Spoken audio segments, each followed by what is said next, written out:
Hey guys, M13 here. Let's start a topic. I might cut out the intro to this video, which explained why I'm trying to hunt down someone to pick a fight with them. But I don't think we're going to catch them. They might have turned off. So, topic of this video is how the science disappears. Because I've noticed something. There's been like, when I'm reading magazines, I used to read a lot of motorcycle magazines, and I'd read science magazines, National Geographic, that kind of stuff. But when I used to read like motorcycle magazines, I would find these studies, like professional studies, that would talk about how it's actually safer. Well, there was one specific study, and the gist of it was the safest possible speed you can do on a motorcycle if you don't want to have accidents, you don't want to be run over by cars, you don't want to die, is slightly above the flow of traffic. So that means if the speed limit is 60 and everyone's doing 50, you should do 55. If the speed limit is 60 and everyone's doing a bit over 65, you should do 70. The safest possible speed for any given road for a motorcyclist is slightly above what everyone else is doing. It doesn't matter what the speed limit is. It's just you look at what all the cars are doing and you do a little bit quicker than that. And I remember I've posted about this before, and I remember that you always get some idiot who tries to argue, oh, that's stupid. So if everyone's doing like 120, then I should do 130. Well, yeah, if everyone is doing 120, if you're on the Autobahn and all the cars are doing 120, then yeah, the safest possible speed for you to do would be like 125. The reason being, on a motorcycle, it's more dangerous to go slow than fast. And what I mean by that is, if I'm every day, and I mean this quite literally, every day in Taiwan, you get older people on scooters cutting along, doing, half the speed limit.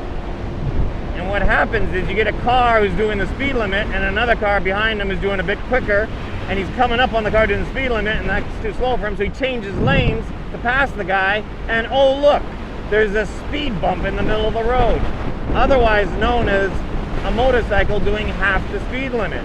And then that car crashes into that motorcycle. Yeah, sure, it's probably technically going to be the car's fault, but it doesn't matter if the rider is dead. And I've tried going slow before. Okay, this is interesting.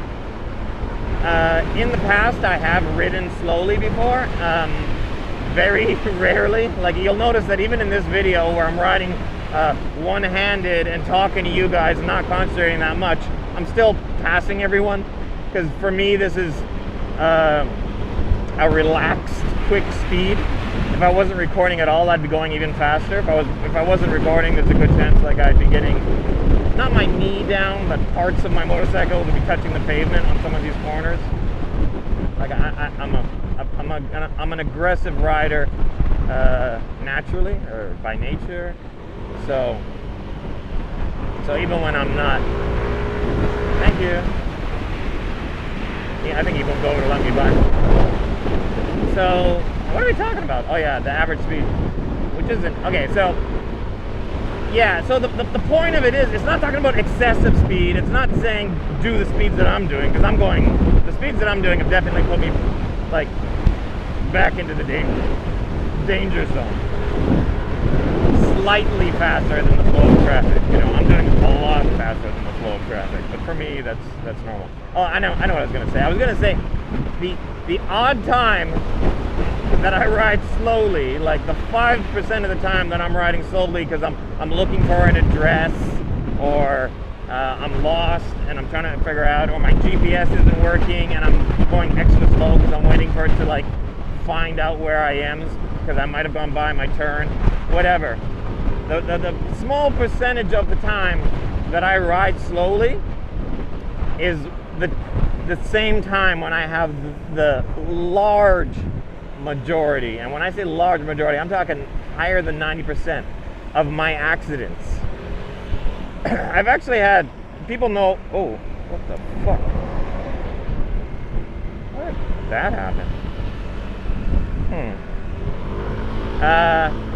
My gas lid was open. My leg just bumped against it. I don't know when it opened. Oh, actually, I do know when it opened. It would have been when I stopped to throw the camera on. I was in a rush because I was trying to catch someone to pick a fight. So I was very quickly fiddling with my key and trying to get my camera on and stuff. So I probably accidentally opened the gas lid. On a scooter, the ignition controls the gas cap. If you ride a motorcycle, you wouldn't know that. Because on a motorcycle, the ignition key opens the gas cap, but it's two separate spots. That's not what I'm saying for a scooter. For a scooter, the key turns the scooter on, and if you move the key past on, it pops open the gas lid. So evidently I accidentally did it, which is extremely rare for me. I'd say that's maybe the second time in my life I've done that.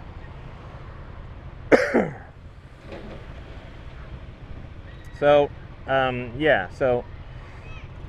slightly faster, and it makes sense because people that ride, it's dangerous when you ride slow, and when you're riding slowly, you never know when you're going to get run over from behind. But if you're doing it, just a bit quick, just a little bit quick, then and plus you're more focused on what's ahead of you, and you're passing. As long as you're passing people, then you're never really riding beside someone. And when you're riding beside someone, that's very often when a lot of motorcycle accidents happen as well. Because when you're riding beside someone, they'll change lanes into you and then knock you off. And again, it's technically their fault, but it doesn't matter if you're dead. But if you're going slightly faster than the flow of traffic, then you'll never be beside someone for more than a few seconds because you'll be passing. And a car driver is a lot more likely to notice someone who's moving past them than someone that's consistently riding next to them, because you're just going to be in a blind spot and they won't see you. Anyways, okay, so this is literally not the point of it. The point of the video is, how does the science disappear? That study, which was published in a magazine, and it had, at the time I looked into it, is gone. It doesn't exist anywhere. You cannot find it. I've Googled for it many times. Well, maybe you'll do a better job. You can search for it. Like, what's the safest possible speed for, the conclusion was safest possible speed for a motorcycle is slightly faster than the flow of traffic. That was the conclusion. So if you can Google that and find the study that proves that, I'd be indebted to you. But I'm guessing you won't be able to. Why? Because I'm guessing people could use that in court. People could use it. Well, I was riding the safest possible speed, Your Honor. Well, you were speeding. Yes, but I was only speeding by a little bit, and the rest of the cars are doing this speed, and the safest possible speed, I have this study here that confirms it, blah, blah, blah. Like, maybe that's one of the reasons. I don't know why, but it disappeared from existence, that study. And I believe the study because it makes common sense. I've been riding. I've done well over 1 million kilometers, well over 700,000 miles on two wheels. I ride professionally. I ride in the country that has the highest death ratio for motorcycle riders of any country on the planet Earth. Taiwan is, by definition of statistics, the most dangerous country in the world to ride in. The reason why I say by definition of statistics is that there's probably countries that are worse, like India or Vietnam or something, but those countries, they don't keep records, they don't keep stats. So there's no way to tell how dangerous those countries are because they don't record traffic accidents. Of developed countries, there you go. This is the most dangerous developed country on the planet Earth to ride in, and I've done over 1 million kilometers here alone. So I consider myself a bit of an authority on defensive riding, even though I do admittedly ride too quickly. But I've also I'm thinking, I think, yeah, less than 5% of my accidents, like, and when I say accidents, that's mean little, like, bumps or little, just fender benders. Less than 5% have happened while I'm actually riding quick. And the other 95% have happened a small minority of the time when I'm riding slowly. Yeah, okay, so that's that's just one example of something disappearing. Like, yeah, but another very interesting example, and this one is so pertinent and so important, and it tells you so much about peer-reviewed studies and science and how the world works. There have been multiple studies done, proper studies on dog food versus raw meat. And every time they come to the same conclusion, and that is raw meat is 100 times better for your dog than dog food. That is always the conclusion. And these aren't small studies, these aren't some guy's opinion. There was one like major study done where they took 1,000 dogs, all the same breed. I'm pretty sure they were hound dogs.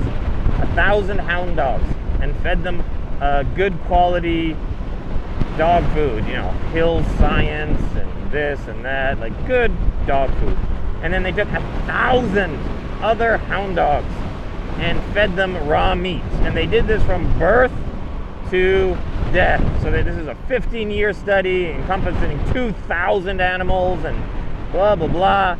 Really in-depth crap. Really good, detailed study.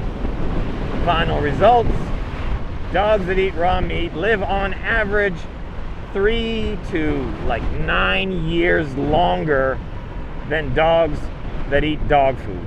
And the dogs that eat raw meat don't get cancer, don't get this, don't get that, are much more healthier. They keep all their hair, they keep all their teeth, their poop smells better, they eat less, they're better mood.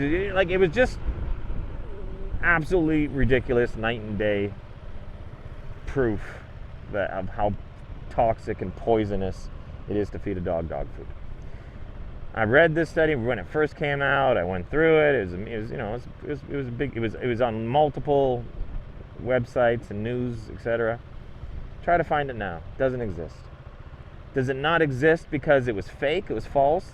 No, it was real, and it's not the only one. Like, these studies, like every few years, you'll find a new study that proves the same thing, and then they disappear. You want to know why? Because absolutely no one makes money from feeding dogs proper food. And if you think about it, some people would say, well, wouldn't the meat company make money because you're buying meat to give to your dog? No. They wouldn't, because that meat is for humans. They have meats for humans to eat, and someone's going to buy it. If it's not your dog, it'll be someone else. Someone's going to buy that meat, and if no one in America wants it, that's fine. They'll freeze it and send it overseas and sell it there and make good money off of it in some other third world country that can't afford meat. And they can charge them just as much as they charge Americans for it, even though it's freeze-dried and almost spoiled. So human meat is for humans. They make more money off of giving it to humans.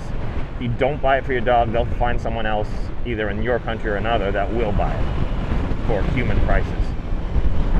What meat companies have is a lot of meat that they can't sell to humans, but they can sell it to pet food companies. They can sell it to dogs. So when they're cutting up a cow and they find that that cow has a 10-pound cancerous tumor, they have a choice. They can cut that tumor out and throw it in the trash and try to save the clean meat around it to give to people, and they do that. Or they can take that 10 pounds of cancerous pustule tumor and throw it in the barrel with the other dog food, and then they get paid, not much, but they get paid for those 10 pounds because it goes into your dog food. 10 pounds of cancer, literally cancer. Like, no proper meat, just a 10-pound tumor gets fed to the dogs. See? So if everyone started feeding their dogs raw meat and they made them healthy, well, all the pet food companies, which is a multi-billion-dollar business, would go under, and all the meat companies would take a huge hit.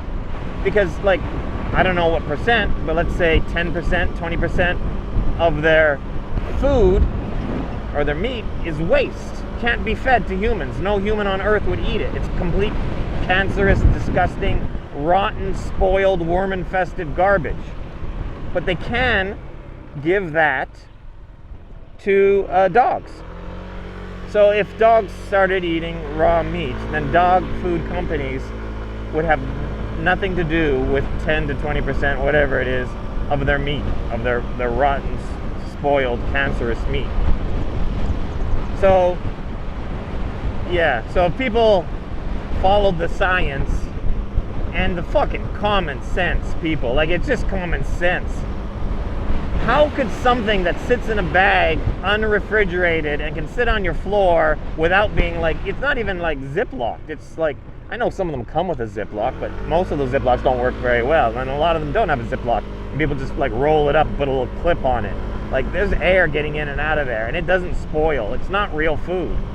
It's about as much a food as, like, a Twinkie or a Ding Dong is a food. Even a Twinkie, if you left it out in the open for a month, I'm pretty sure would spoil. Dog food doesn't. It's just over-processed garbage, and everything about it is artificial and cancerous. Anyways, it should just be common sense. You shouldn't need anyone to tell you that. But if you don't believe in common sense, then you can trust the science, and the science has proven again and again and again that it is absolute garbage. But that science will always disappears because there's too much money at stake, and there's absolutely no one profits if you start feeding your dog raw, except for your dog and you, hopefully. But no corporations, no companies profit. So every time a study like that comes out, the dog food companies, the meat companies, the veterinarians of the world group together, contact the author of that study, and offer them a large sum of cash. Oh, we want to buy the rights to your study. It's very interesting, and we're going to give you, whatever amount of money, $500,000, whatever. What? Oh, it took you 15 years of raising 1,000 dogs. Okay, we're going to give you $5 million for your study. Okay, thank you. And then once they own the rights to it, they can contact every website, every magazine, everything, and just take it down. Threaten them with a lawsuit. And they can invalidate it once they own it, right? Because who's going to argue them? They can say, oh, yeah, it's all completely made up. We own the rights to it. The original author just made it. They can do whatever they want once they own it. And they take that shit off the internet. And it's interesting because you see stuff like this pop up on the internet and then disappear. Pop up on the internet and then disappear. Is it because it's false? No, it's the opposite. It's because it's true. Yeah. That's the video.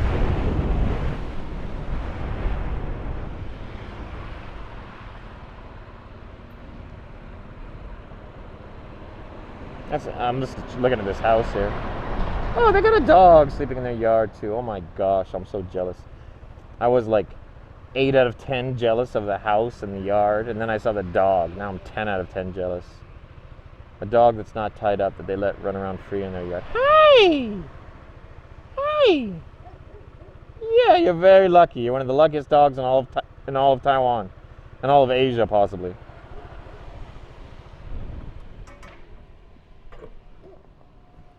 Yep.